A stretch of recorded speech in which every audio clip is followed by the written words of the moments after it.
मैं पंजाब के नौजवानों को, पंजाब के लड़के लड़कियों को नौकरी मांगने वाला नहीं, नौकरी बांटने वाला बनाना चाहता हूं। जॉब सीकर्स नहीं, जॉब प्रोवाइडर्स बनाना चाहता हूं। तो पुराने फेलियर को लेके मत बैठो। हो सकता है उसी भगवान ने वक्त के साथ आपको उस टेस्ट को दोबारा पास करने की काबिलियत दे दी हो। हमारे देश में करियर गाइडेंस पता ही नहीं थी कि पहले है ही नहीं है। बहुत बहुत शुक्रिया, बहुत बहुत धन्यवाद टाइकॉन चंडीगढ़ की तरफ से। आज जो स्टार्टअप का ये उत्सव है, उत्सव कहूंगा मैं इसको, उसमें मुझे बुलाने के लिए बहुत बहुत मेहरबानी। टाइकॉन के जितने भी बड़े अधिकारी, टाइकॉन ग्लोबल से, टाइकॉन चंडीगढ़ की तरफ से तो ये होस्ट हो ही रहा है, और साथ में मेरे सामने बैठा मेरा देश का फ्यूचर, टेक्नोलॉजी का फ्यूचर, हर डिजिटल का फ्यूचर, और हर फील्ड में मैं कहूंगा कि आप लोग विजनरी लोग हो। इसीलिए आपको आज यहां इकट्ठे होकर अपना अपना प्रोडक्ट और अपना अपना जो ब्रेनस्टॉर्मिंग से निकला है उसको दिखाने का आज मौका मिल रहा है। इसके लिए मैं टाई का बहुत बहुत धन्यवाद करता हूं। सबको मेरा नमस्कार, सत श्री अकाल। पंजाब एक ऐसी स्टेट है, यहां से नए आइडिया निकलते हैं, और पंजाब हमेशा, जो पंजाबी हैं वो नए आइडियाज को सबसे पहले अडॉप्ट करते हैं। कोई भी नया आइडिया हो, किसी न किसी तरीके से पंजाब उसके साथ जुड़ जाता है, चाहे वो, क्योंकि पंजाब को लीड करने में मजा आता है, पंजाबियों को रोल मॉडल बनने में मजा आता है। अगर हम गुरुओं से शुरू कर लें, श्री गुरु नानक देव जी से लेके श्री गुरु तेग बहादुर जी, श्री गुरु अर्जन देव जी, श्री गुरु गोविंद सिंह जी, कुर्बानियां दी, अपने परिवार, अपने सर्वंस को देश कौम के लिए कुर्बान किया, आगे लगे, लीड किया, और जोश भरा। गिनती में कम थे लेकिन 1 से 1.25 लाख मल्टीप्लाई किया, 1 का मतलब 1.25 लाख। तो आज भी अगर किसी को 1 कहना हो तो पंजाबी 1.25 लाख कहते हैं। ये हमारी ग्लोरी पंजाब की, हमारा विरसा, लेगेसी हम साथ लेके चलते हैं। जब से हमने सरकार बनाई तब से पहली बात तो ये कि आमतौर पे सरकार बन जाती है तो ओथ सेरेमनी जो चीफ मिनिस्टर की होती है वो किसी राजभवन में या किसी स्टेडियम में होती है, बट हमने ओथ सेरेमनी शहीद आजम भगत सिंह के गांव खटकड़ कला में की, ताकि थोड़ा बहुत हमें प्रेरणा मिलती रहे कि इन्होंने कुर्बानी दी थी, देश लेके दिया था, आजादी लेके दी थी। हमारी जिम्मेदारी, हमारा दायित्व बना रहे, हमें याद रहे कि इनकी वजह से हम यहां ओथ सेरेमनी कर रहे हैं, ओथ ले रहे हैं। उनकी कुर्बानियों को हम भूले ना। यहां तक टेक्नोलॉजी का सवाल है, आते ही हमने इन्वेस्ट पंजाब को अपग्रेड किया, पूरे देश में गए। मैं चेन्नई गया, हैदराबाद गया, बेंगलोर गया, अपनी टीम लेके, सारी डिसीजन मेकिंग टीम लेके। मैं दिल्ली, मुंबई, सब जगह पे गया। टॉप के बिजनेस जो देश में अलग अलग फील्ड में टॉपर हैं, उन बिजनेसमैन को बुलाया, उनको कहा कि आइए पंजाब आइए। पंजाब में हमने स्टार्टअप का मोहाली में सेटअप किया, और आज मुझे बताते हुए खुशी हो रही है 70,000 करोड़ का इन्वेस्टमेंट पंजाब में हो चुका है। मैं वो नहीं कहता जिसका एमओयू हो चुका है, मैं वो कह रहा हूं जो ऑन ग्राउंड हो चुका है। Tata steel, they are putting their factory in Ludhiana, which will be the second biggest after Jamshedpur. देश की टाटा स्टील की सेकंड बिगेस्ट फैक्ट्री होगी यहां लुधियाना में। कितने इंजीनियर चाहिए होंगे, कितना एम्प्लॉयमेंट जनरेशन होगा। सनातन टेक्सटाइल, जर्मनी की 3 कंपनियां, बर्वियो, फ्रेडनबर्ग, क्लास पहले थी, बर्वियो और फ्रेडनबर्ग आई है, मोरिंडा में ही है फ्रेडनबर्ग। अगर आप देखोगे मर्सिडीज के सेंसर बनाते हैं, बर्वियो जो है पराली से बायोगैस पैदा करती है, वो लहरागागा में है, संगरूर डिस्ट्रिक्ट में। मैं हमेशा ही नई टेक्नोलॉजी का, नए आइडियाज का फैन रहा हूं। मैं खुद एक आर्टिस्ट के तौर पर भी, क्योंकि जो स्टायरिस्ट होता है, कॉमेडियन होता है, वो ऑब्जर्व करता है चीजों को कि कैसे होता है, कौन कैसे समाज में चलता है, फिर उसी में से वो अपना स्टायर निकालता है। आप देखते रहते हो बहुत से शोज।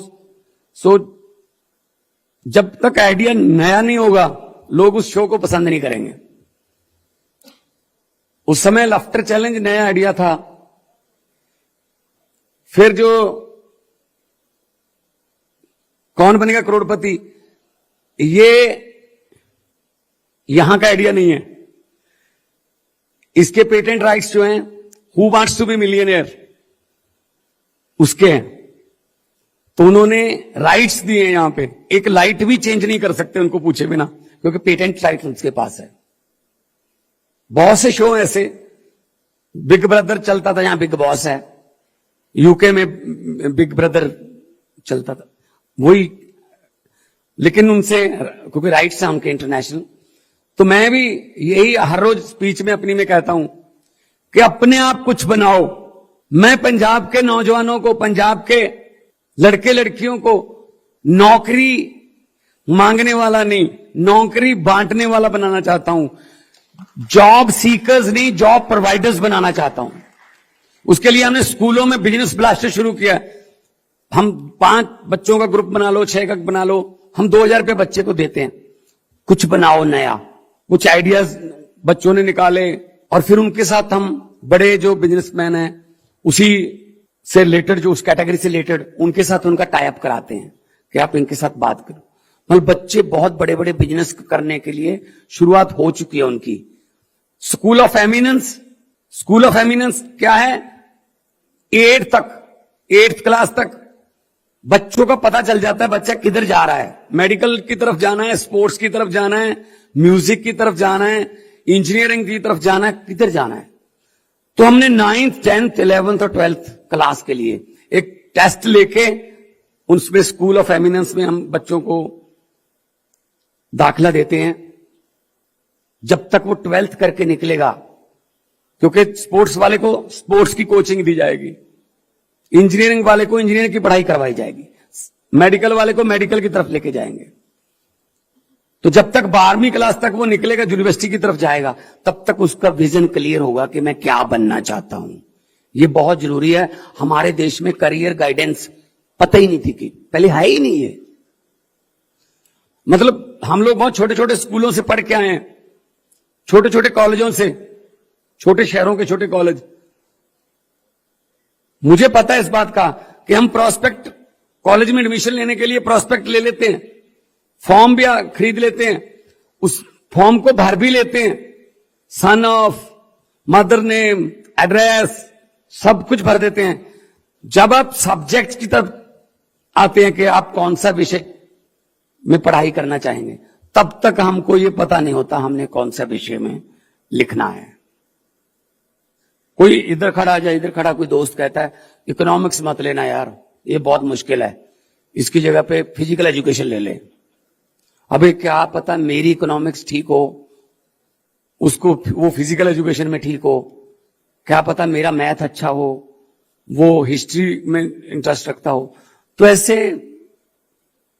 माउथ वर्ड से चलता था, पता ही नहीं चलता था कि क्या पढ़े। ऊपर से हमारे पेरेंट्स जो खुद नहीं बन पाते, वो कहते बच्चा बने, खुद डॉक्टर नहीं बन पाए, बच्चे को मेडिकल में एडमिशन दवाएंगे। वो भी ये देखते हैं बस यही बनना है, पायलट बनो, इंजीनियर बनो। मैंने कहा यार सभी डॉक्टर बन गए तो मरीज कौन बनेगा? फिर पायलट बन गए तो पैसेंजर कौन बनेगा? बच्चे का भी तो देखो ना कि उसका माइंड किधर जा रहा है। मेरे खुद का, मेरी आपने स्टोरी सुनी होगी, मेरे पिताजी ने मुझ पर पाबंदी लगा दी थी स्टेजों पर जाने, कॉलेज की स्टेजों पर नहीं जाना, टाइम बर्बाद होता है, पढ़ाई करो बाद में देखेंगे। तो मैं चोरी चोरी जाने लगा। जीत लेता था ट्रॉफी। ट्रॉफी जीतने के बाद मुझे सबसे ज्यादा दिक्कत ये होती थी, इसको घर पे कैसे लेके जाऊंगा, क्योंकि पिताजी को पता चल जाएगा।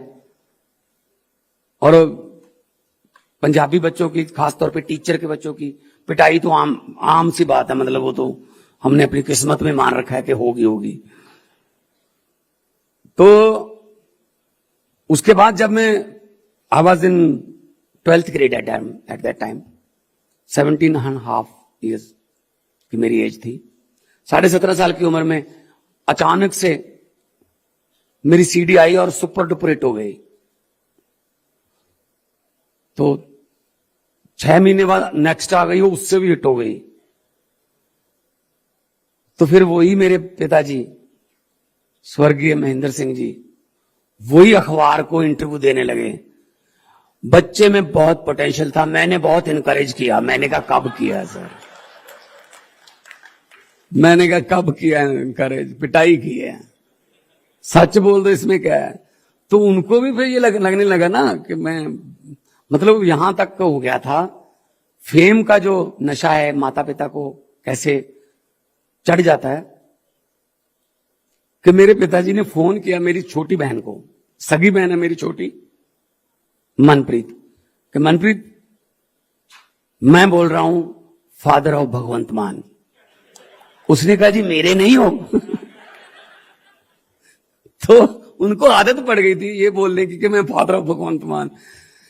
तो मतलब पेरेंट्स को भी मैं अक्सर ये कहता हूं कि बच्चों के इंटरेस्ट की तरफ ध्यान दीजिए। शायद आपके 90% पेरेंट्स ये काम लाइक नहीं करते होंगे, क्या यार ये क्या बनाएगा तू, कोई और काम कर यार, ये क्या चलेगा, कब चलेगा, ये फ्यूचर में पता नहीं क्या होगा ये वो।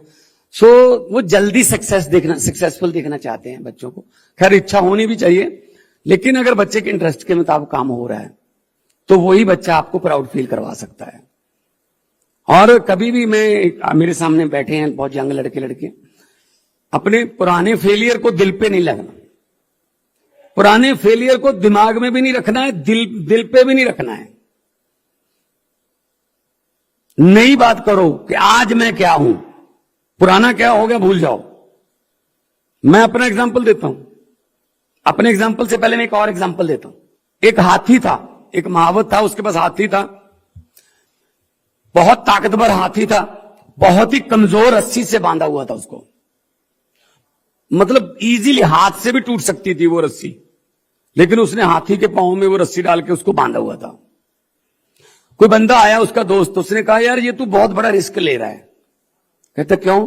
कहता ये आधे सेकंड का काम है इस हाथी का इस रस्सी को तोड़ना, थोड़ा सा ऐसे किया इसने ये रस्सी टूट जाएगी, इसको चेन लगा दे, लोहे की चेन से बांध दे। महावत ने कहा नहीं नहीं खतरे वाली कोई बात नहीं है। जब ये छोटा था ये हाथी, तब भी मैं इसको इसी रस्सी से बांधता था, तब इसने 2-3 बार ट्राई की इस रस्सी को तोड़ने की, लेकिन उस समय इसमें इतनी शक्ति नहीं थी कि वो इस रस्सी को तोड़ सकता। उसके बाद इसने ये बात अपने मन में बिठा ली कि ये रस्सी मेरे से टूटेगी नहीं। आज ये ट्राई ही नहीं कर रहा इस रस्सी को तोड़ने की, पुराने फेलियर को लेके बैठा है। तो इसीलिए मैं कहता हूं अगर आप कोई पुराना टेस्ट फेल हो गए या कोई स्टार्टअप किया बिल्कुल अच्छा नहीं रहा, तो पुराने फेलियर को लेके मत बैठो कि मेरी किस्मत ही ऐसी है, पता नहीं क्यों भगवान मेरे साथ ही ऐसा करता है। हो सकता है उसी भगवान ने वक्त के साथ आपको उस टेस्ट को दोबारा पास करने की काबिलियत दे दी हो। तो पुराना फेलियर बिल्कुल नहीं। मैं पहली इलेक्शन हार गया था 2012 में। 2012 में विधानसभा पंजाब की इलेक्शन हुई, नई पार्टी थी, मैं हार गया था। आम आदमी पार्टी उस समय बनी नहीं थी, आम आदमी पार्टी 13 में बनी है। तो मैंने कहा कोई बात नहीं, अगर आए हैं तो पब्लिक है, कई बार पब्लिक ये भी चेक करती है कि हरा के देखते हैं क्या यहीं खड़ा रहता है या जीतने आया है सिर्फ। तो मैं खड़ा रहा, लोगों के बीच जाता रहा। उसी इलाके से आज जो बोल रहे थे 2,12,000 से मतों के पंजाब में रिकॉर्ड मार्जिन से लोगों ने जिता के मुझे नेशनल असेंबली में भेजा, पार्लियामेंट में भेजा। तो परमात्मा जो करता है सही करता है। पहले मुझे ये था कि यार मैं तो हार गया, यार लोग इसका मतलब चेंज नहीं चाहते, कुछ मैं चेंज चाहता हूं, सिस्टम में चेंज करनी। तब बाद में जब मैं पार्लियामेंट में गया, वहां जाके बहुत फेमस हो गई मेरी स्पीचेस, तब मुझे लगा कि भगवान जो करता है अच्छा ही करता है। अगर जीत जाते 12 में तो शायद पंजाब में रह जाते, नेशनल जमी में नेशनल लेवल पे बोलने का मौका नहीं मिलना था। फिर 14 में जीते, फिर 19 में जीते। सो भगवान जो करता है अच्छा करता है, अपना काम करते रहो बस, विजन क्लियर होना चाहिए। शिव खेड़ा जी मिले, मैं उनकी किताबें पढ़ता हूं,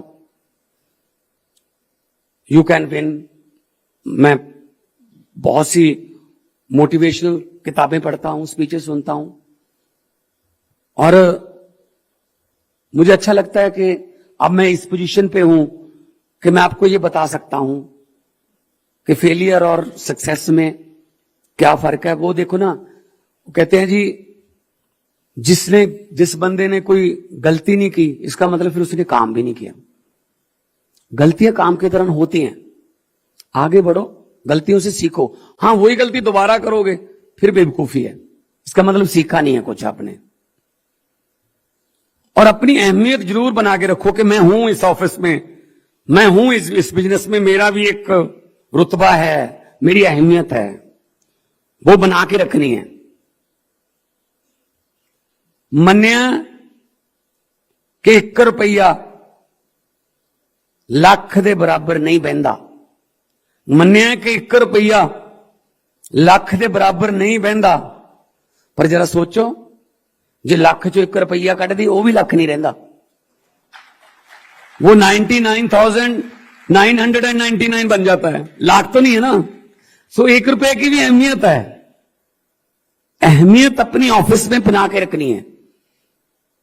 एलन मस्क, आप जानते हो, दुनिया का सबसे अमीर बंदा, उसके ऑफिस में काम करती थी एक लेडी, वो रिजाइन लेके आई उसके पास। वो कहती, मैं आपके ऑफिस में काम करती हूं, मैं रिजाइन देना चाहती हूं। उसने कहा ठीक है, कौन से ऑफिस में काम करती थी?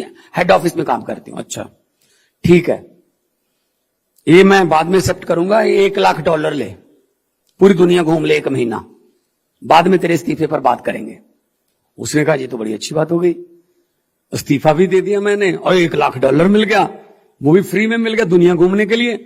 वो वर्ल्ड टूर पे निकल गई, दुनिया घूम के 1 महीने बाद आई, कहती जी मैं आ गई, मेरे इस्तीफे के बारे में। अच्छा, कहता वो महीना पहले जो आई थी, ये तेरा इस्तीफा पड़ा है, एक्सेप्टेड। उसने कहा अगर स्वीकार ही करना था इस्तीफा, पहले दिन ही कर लेते, इतना मुझे $1 लाख दे के पूरी दुनिया घुमाने की क्या जरूरत थी? तो एलन मस्क ने कहा, जिस दिन पहले दिन इस्तीफा देने आई थी, मुझे पता नहीं था दफ्तर में तेरी क्या अहमियत है, ऑफिस में तेरा क्या स्थान है। अगर 2-3 दिन बाद ऑफिस में कुछ हलचल होती कि ये काम रुक गया, वो आ नहीं रही 3 दिन से, सारी फाइलें पड़ी हैं, तब मैं तुझे चौथे दिन ही बुला लेता। लेकिन 1 महीना किसी ने कुछ कहा ही नहीं, इसका मतलब तेरे बिना चल सकता है दफ्तर, चलो जाओ शाबाश।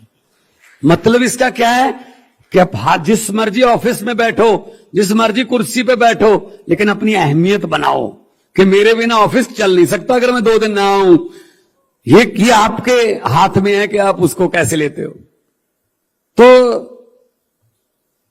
पंजाब सरकार की तरफ से न्यू आइडियाज को पिक किया जा रहा है, और new ideas, out of the box ideas अभी पंजाब सरकार में हमने एक लागू किया, जो आपने नहीं सोचा होगा वो, लेकिन वो बाद में बहुत अप्रिशिएट हुआ। हमने क्या किया, 1 अप्रैल से 31 जुलाई तक ऑफिस के टाइम बदल दिए, क्योंकि सूर्य जल्दी आ जाता है अप्रैल में, सुबह 7:30 से 2 कर दिया टाइम सरकारी ऑफिस का, नो लंच ब्रेक, 7:30 से 2। और 7:30 बजे जो अपने आदमी अपने काम पे जाना है, किसी ने दुकान खोलनी है, किसी ने दिहाड़ी पे जाना है, वो 8 बजे के आसपास अपना सरकारी काम में जो दफ्तर में फाइल वाइल देनी है करवा के अपने काम पे जा सकता है। उसके लिए उसको काम छोड़ने की जरूरत नहीं है कि 9 बजे 9:30 बजे दफ्तर खोलेगा, 11 बजे बाबूजी आएंगे, उसके बाद फिर काम होगा, पूरा दिन जाता उसका। नंबर 1, ये पब्लिक को सहूलत हुई। नंबर 2, उस समय धान की खेती होती है मई जून में, तो बिजली की बहुत जरूरत रहती है। पीक आवर्स होते हैं 1 बजे से लेके 4 बजे तक, क्योंकि खेतों को भी बिजली देनी है, घरों में भी बिजली देनी है, गर्मी होती है बहुत। तो अगर 7:30 से 2 हमने कर दिया तो 1:30 बजे से जो 2 बजे तक बीच में सारे एसी सारे ऑफिसेस के और जितनी भी इलेक्ट्रिसिटी यूज हो रही है, सारे बल्ब पंखे बंद हो गए। हमें 55 मेगावाट बिजली बच गई। 16 करोड़ रुपए सरकारी ऑफिसेज का बिजली का बिल कम हो गया, क्योंकि बंद हो जाते जल्दी। और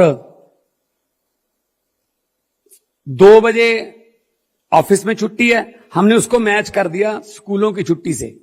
2 बजे स्कूल में छुट्टी, 2:30 बजे बच्चे भी घर पे, 2:30 बजे पेरेंट्स भी घर पे, ज्यादा टाइम अपनी फैमिली के साथ स्पेंड करोगे। और सबसे बड़ा फायदा हुआ जो हमने सोचा नहीं था, ट्रैफिक स्प्लिट हो गया, ट्रैफिक जाम बंद हो गए। क्यों?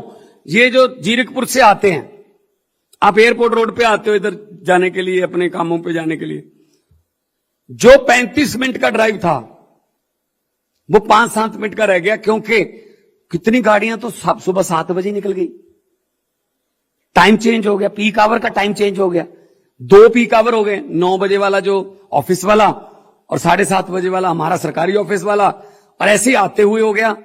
आधी गाड़ियां 2 बजे के बाद ही निकल गई, तो 5 बजे वाला रश कम हो गया।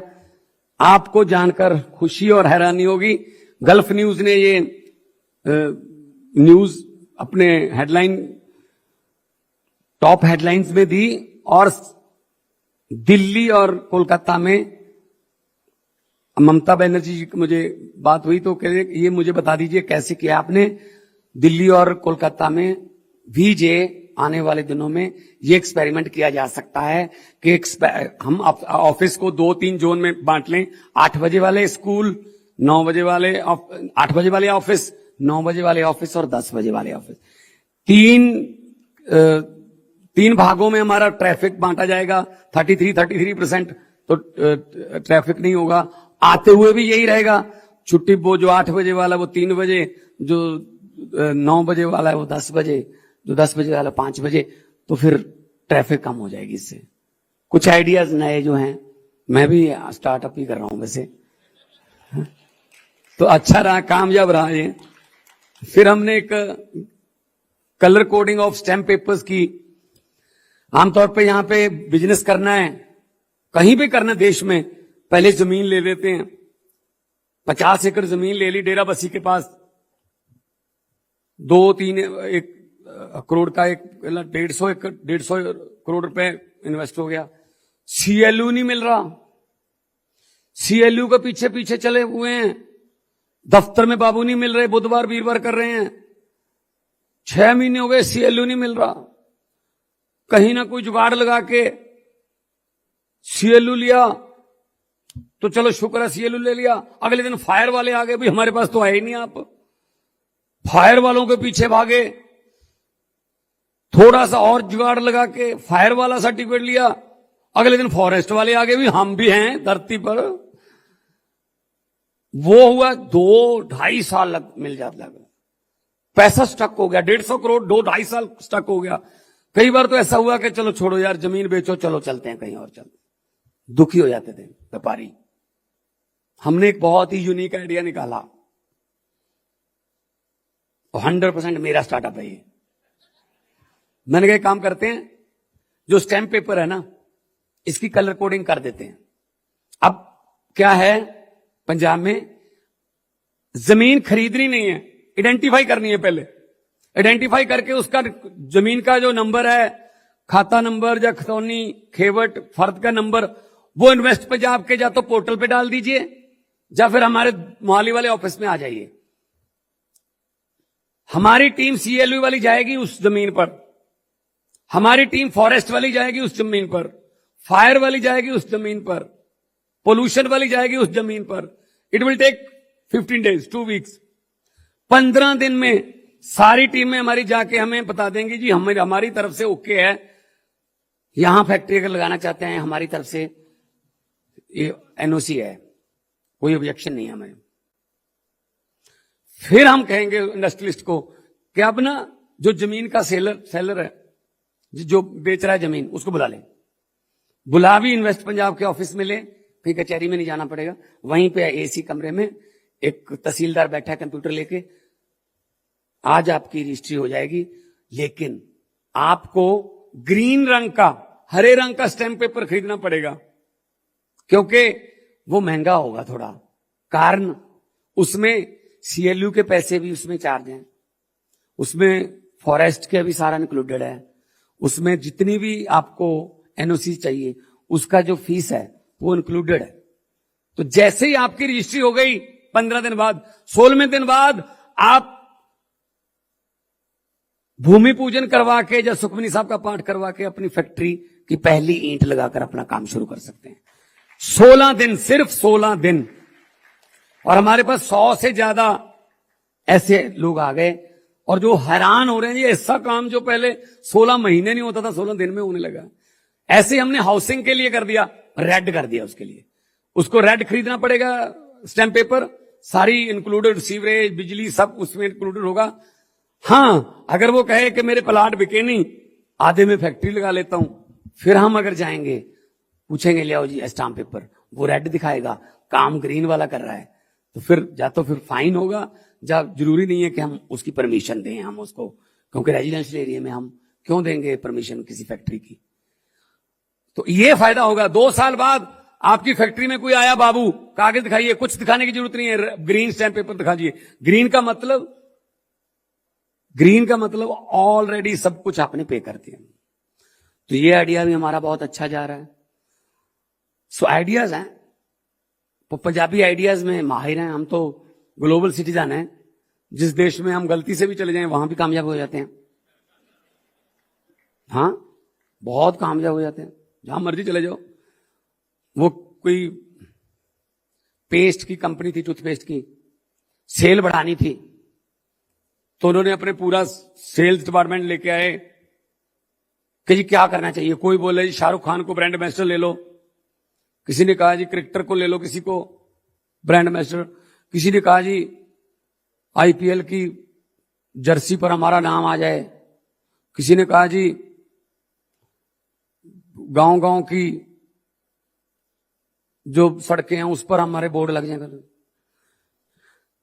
एक पंजाबी बैठा था वहां, उसने कहा जी आइडिया मेरे पास है, लेकिन मैं यहां आपको बता नहीं सकता क्योंकि बस आइडिया ही है मेरे पास, तो लेकिन आपको ये एग्रीमेंट करना पड़ेगा, उसके बाद जो सेल बढ़ेगी उसमें से 25% मेरा। कहते ठीक है, कंपनी के साथ एग्रीमेंट कर लिया 25% का। कहते किसी शाहरुख खान को नहीं लेना, किसी क्रिकेटर को नहीं लेना, 1 रुपया भी नहीं लगेगा। कहते क्या, कैसे होगा फिर?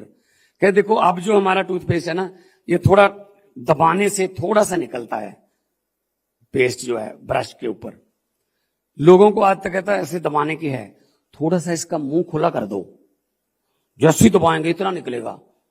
और कभी आपने पेस्ट दोबारा वापस डाला है? नहीं। तो चलो कोई बात नहीं, ज्यादा आ गया कोई बात नहीं। भाई साहब 70% सेल बढ़ गई, कुछ भी नहीं किया। ये आइडिया है, बस आइडिया है।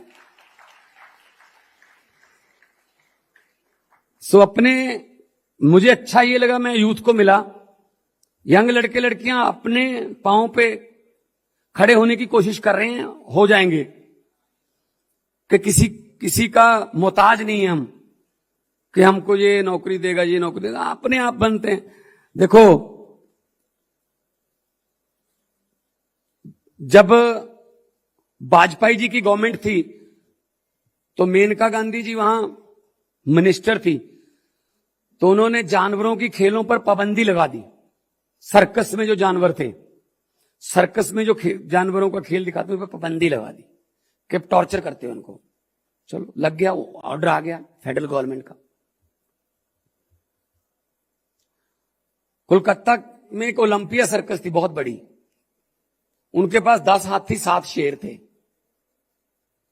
हर रोज हाथी चारा खाते थे, शेर मीट खाते थे, तो खर्चा तो चल रहा था, लेकिन क्योंकि उनकी मतलब कोई इस्तेमाल ही नहीं हो रहा था, तो इनकम बंद हो गई, खर्चा चालू है।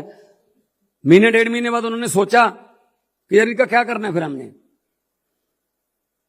उन्होंने 7 के 7 शेरों को एक गाड़ी में बिठाकर, ट्रक में बिठाकर बंगाल के जंगलों में छोड़ दिया।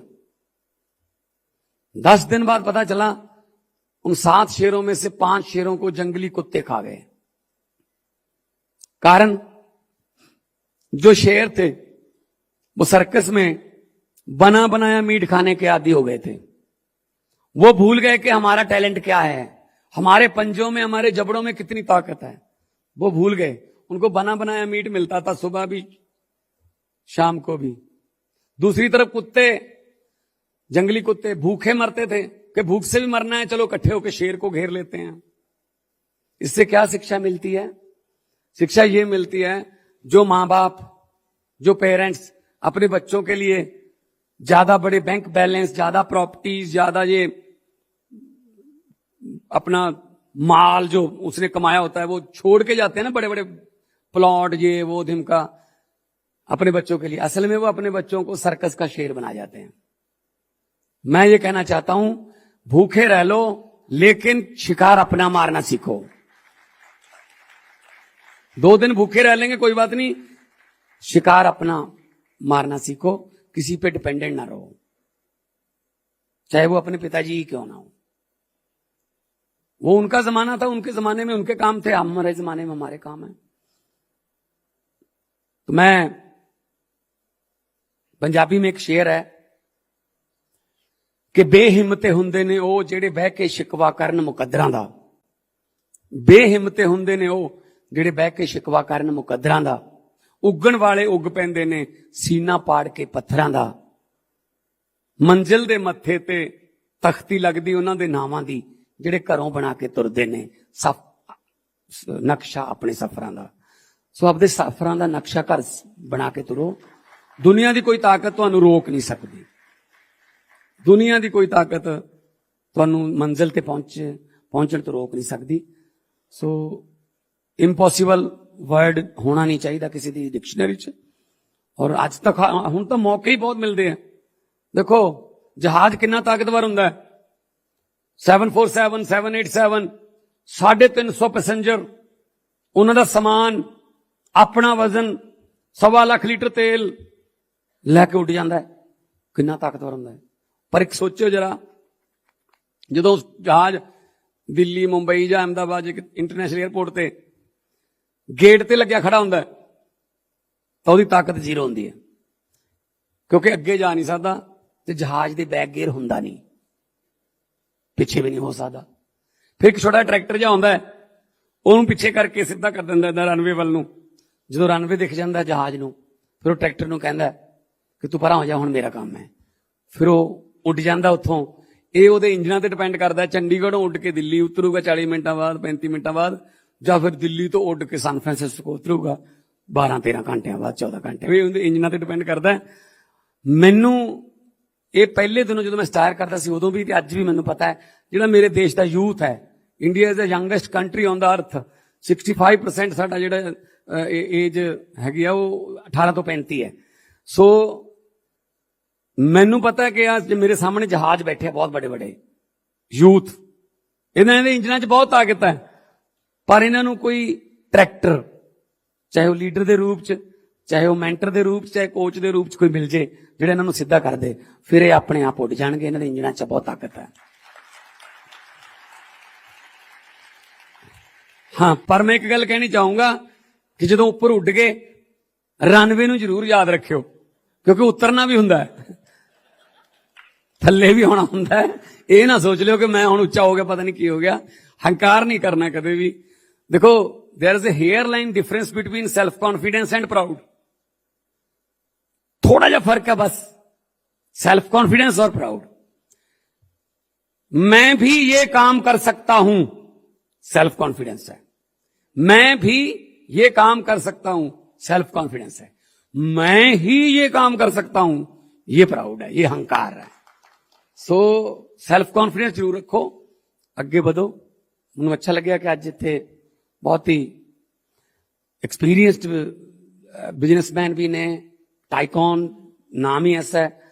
ਸੋ ਅੱਜ ਇੱਥੇ ਵਿਦੇਸ਼ਾਂ ਤੋਂ ਵੀ ਸਾਡੇ ਮਿੱਤਰ ਦੋਸਤ ਆਏ ਨੇ ਔਰ बहुत सारे पूरे देश तो नए लड़के लड़कियां अपना काम आगे बढ़ाने के लिए आए हैं और Mohali will be the next silicon valley of India.